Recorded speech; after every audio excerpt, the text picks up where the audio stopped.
Assalamualaikum warahmatullahi wabarakatuh. Salam sahabat Jundu Channel dimanapun berada. Alhamdulillah, semoga senantiasa dirahmati oleh Allah Subhanahu wa Ta'ala. Kembali lagi bersama Ana Robi di tayangan Jundu Channel ini dalam program kisah-kisah teladan dan kisah syirah nabawiyah. Masih menceritakan tentang kisah keistimewaan daripada Sayyidina Ali bin Abi Thalib radhiyallahu an. Pada perjumpaan kemarin sudah Ana ceritakan tentang bagaimana kesatriaannya daripada Sayyidina Ali bin Abi Thalib ketika di medan perang hingga tak terkalahkan.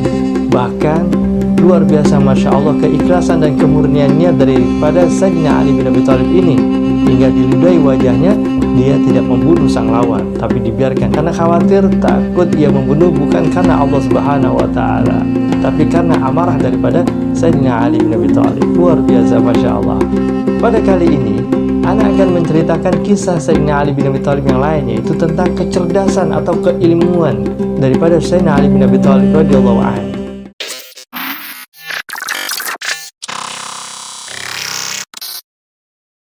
Mengenai kecerdasan dan keilmuan Sayyidina Ali bin Abi Thalib radhiyallahu an, cukuplah jelas apa yang dikatakan oleh baginda Rasul, "Jika aku adalah kota ilmu, maka Sayyidina Ali seumpama pintu gerbangnya."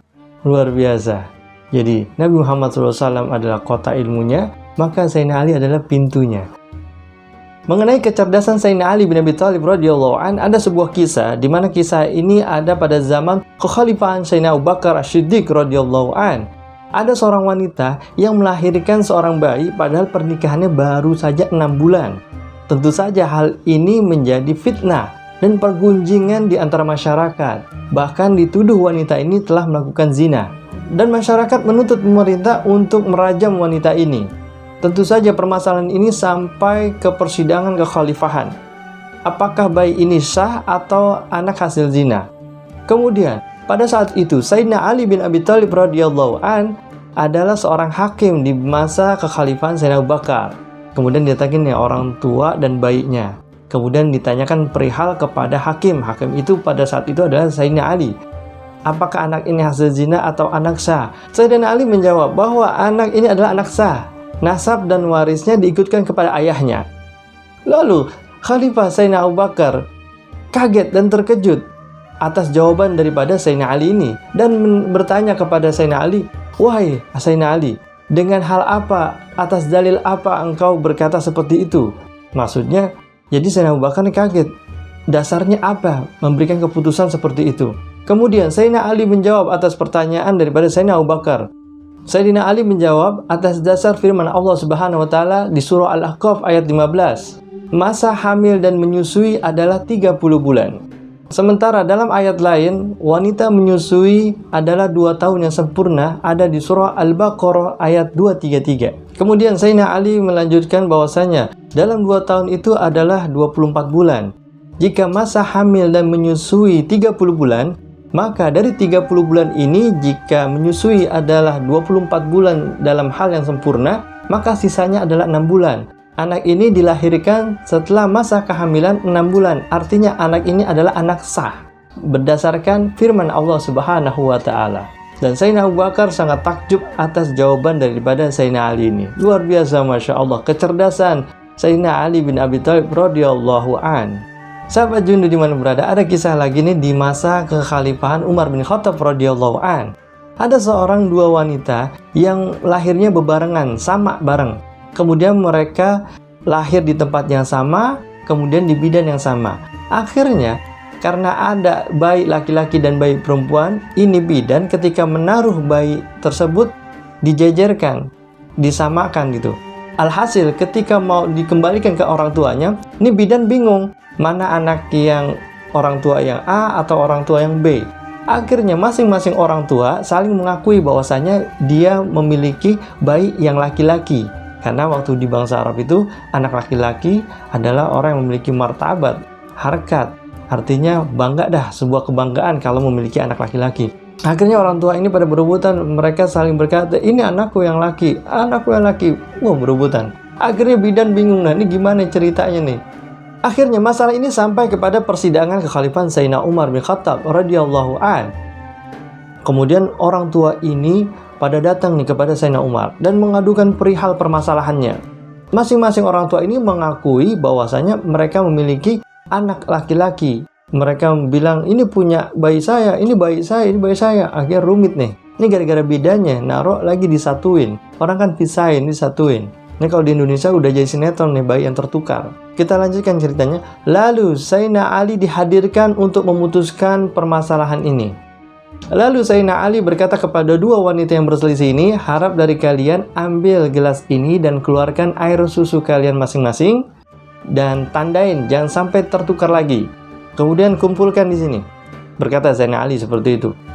Setelah selesai mereka mengeluarkan air susunya dan taruh di gelas, lalu Sayyidina Ali menimbangnya. Ketika ditimbang, ada perbedaan berat di antara dua gelas ini.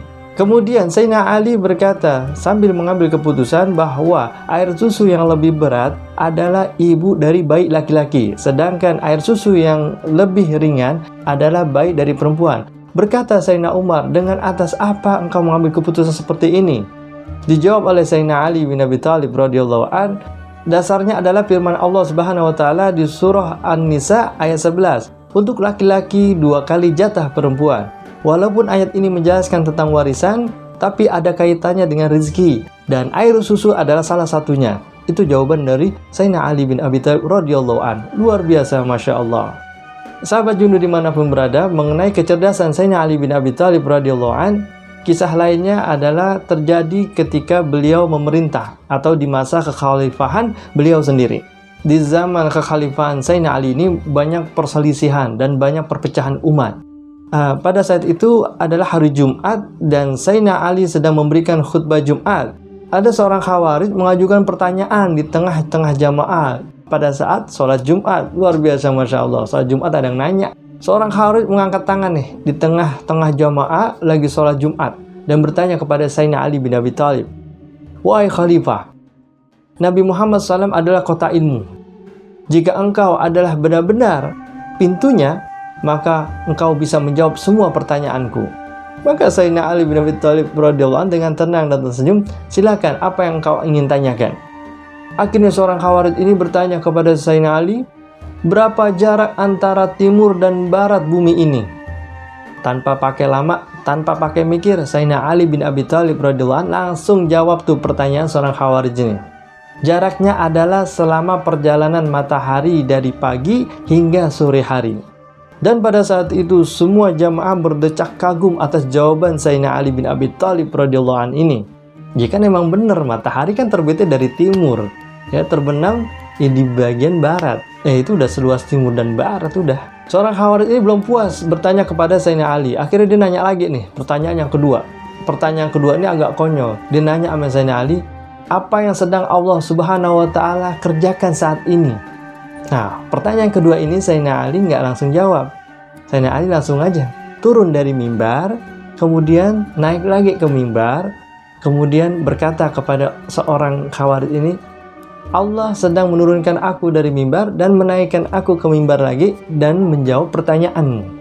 Makin kagum semua jamaah dan ini yang nanya makin malu karena semua jawaban itu adalah benar dan tak terbantahkan. Akhirnya orang ini makin kesal dan bertanya lagi kepada Sayyidina Ali bin Abi Thalib. Pertanyaan yang ketiga, kenapa di zaman Khalifah Abu Bakar dan Khalifah Umar bin Khattab umat ini terasa tentram, sedangkan di masa kekhalifahanmu terjadi perselisihan dan perpecahan umat? Akhirnya sang Khalifah Sayyidina Ali bin Abi Thalib radhiyallahu an tersenyum ketika mendengar pertanyaan yang bukan bagian dari bidang keilmuan, tapi tetap dijawab oleh Sayyidina Ali. Jawabannya adalah, tentu saja di zaman Khalifah Sayyidina Abu Bakar dan Sayyidina Umar bin Khattab, negeri ini aman, tentram, damai, dan sejahtera. Sebab pemimpinnya mereka, dan rakyatnya adalah orang-orang seperti saya. Sementara masa kekhalifahan saya sekarang, saya sebagai pemimpinnya, dan rakyatnya adalah orang-orang sepertimu. Akhirnya orang ini nggak mampu lagi berkata-kata dan makin malu dan diam 1000 bahasa. Dan orang-orang makin kagum atas kecerdasan Sayyidina Ali bin Abi Thalib radhiyallahu an. Luar biasa, Masya Allah. Tentang kecerdasan Sayyidina Ali, Sayyidina Umar bin Khattab radhiyallahu an pernah berkata, aku tidak mau pernah tinggal di mana tempat Ali bin Abi Thalib radhiyallahu an tidak ada di sana. Artinya, keberadaan Sayyidina Umar bin Khattab pasti ada keberadaan Sayyidina Ali bin Abi Thalib. Itulah. Kenapa? Karena karena memang kecerdasan Sayyidina Ali sangat dibutuhkan di masa itu. Pernah Sayyidina Ali bin Abi Thalib radhiyallahu an berkata mengenai ilmunya, andai aku diminta untuk menulis tafsir daripada ayat Bismillahirrahmanirrahim, maka karanganku tidak akan mampu dibawa oleh 70 ekor unta. Dahsyat gak tuh? Baru satu ayat Bismillahirrahmanirrahim, 70 ekor unta nggak mampu ngebawanya. Gimana nggak luas tuh ilmu daripada Sayyidina Ali bin Abi Thalib radhiyallahu anhu.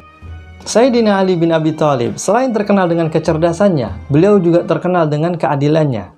Ada sebuah kisah tatkala ia memimpin atau menjadi khalifah di masa kepemimpinannya, beliau pernah kehilangan baju besinya. Nggak tahu kemana dah, atau dilupa nyimpen, atau hilang, nggak tahu baju besinya. Suatu hari beliau melihat seorang Yahudi membawa baju besinya, dan benar-benar dikenalin sama Sayyidina Ali bahwa itu adalah milik baju besinya. Dijumpai nih orang Yahudi ini, wahai Tuan, ini adalah baju besiku, tolong kembalikan baju besi ini kepadaku. Kemudian orang Yahudi ini menolak, bahwa dia mengelak, dan ini adalah baju besinya. Akhirnya panjang nih urusan, karena berhadapan dengan Sayyidina Ali, akhirnya panjang nih urusan. Akhirnya dimajukan kepada persidangan kekhalifahan. Padahal pada saat itu, Sayyidina Ali bin Abi Thalib lagi menjabat sebagai khalifah. Tapi sesuai dengan prosedur dan birokrasi, Sayyidina Ali datang ke pengadilan, datang menjumpai hakim. Dan si hakim bertanya kepada Sayyidina Ali, ada permasalahan apa wahai Amirul Mukminin? Kemudian dijawab oleh Sayyidina Ali, wahai hakim, baju besiku hilang. Dan aku tidak menemukan di mana-mana. Dan aku menjumpai baju besiku ini ada pada orang Yahudi ini. Dan aku ingin baju besi ini dikembalikan kepadaku. Dan kemudian si hakim bertanya kepada orang Yahudi ini, wahai Tuan, apa penyangkalanmu? Kemudian dijawab sama orang Yahudi, tidak, ini adalah milikku. Ini adalah baju besi milikku yang aku punya. Lalu sang hakim bertanya kepada Amirul Mukminin, wahai Amirul Mukminin, apakah kau memiliki saksi atas dugaan kamu bahwa baju besi ini adalah milikmu?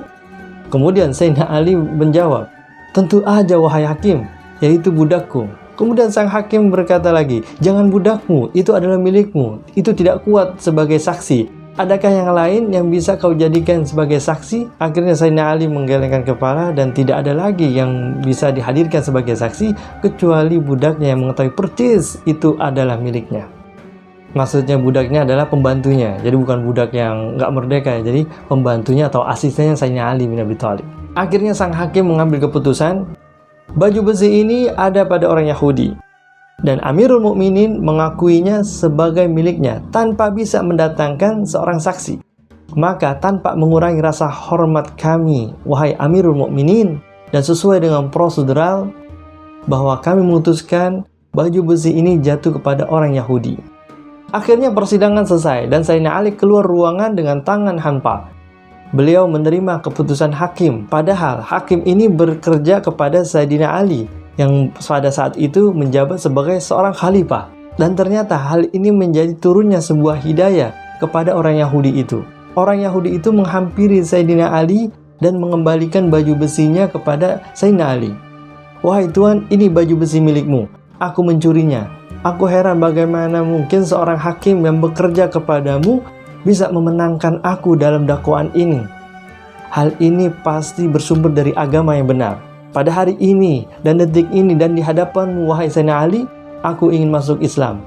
Asyhadu an la ilaha illallah wa asyhadu anna Muhammadar Rasulullah. Luar biasa, Masya Allah. Keadilan Sayyidina Ali bin Abi Thalib dalam menjabat kekhalifahannya bisa menurunkan hidayah Allah Subhanahu wa Ta'ala terhadap orang Yahudi ini. Padahal Sayyidina Ali ini adalah seorang khalifah. Pada saat persidangan bisa aja dimenangkan. Beda sama zaman sekarang. Siapapun yang berkuasa dan memiliki kedudukan, lain cerita kalau udah di sidang. Akhirnya laki-laki Yahudi ini memeluk agama Islam. Dan Sayyidina Ali memberikan hadiah kepada orang Yahudi itu dengan baju besi yang telah dikembalikannya. Luar biasa, Masya Allah.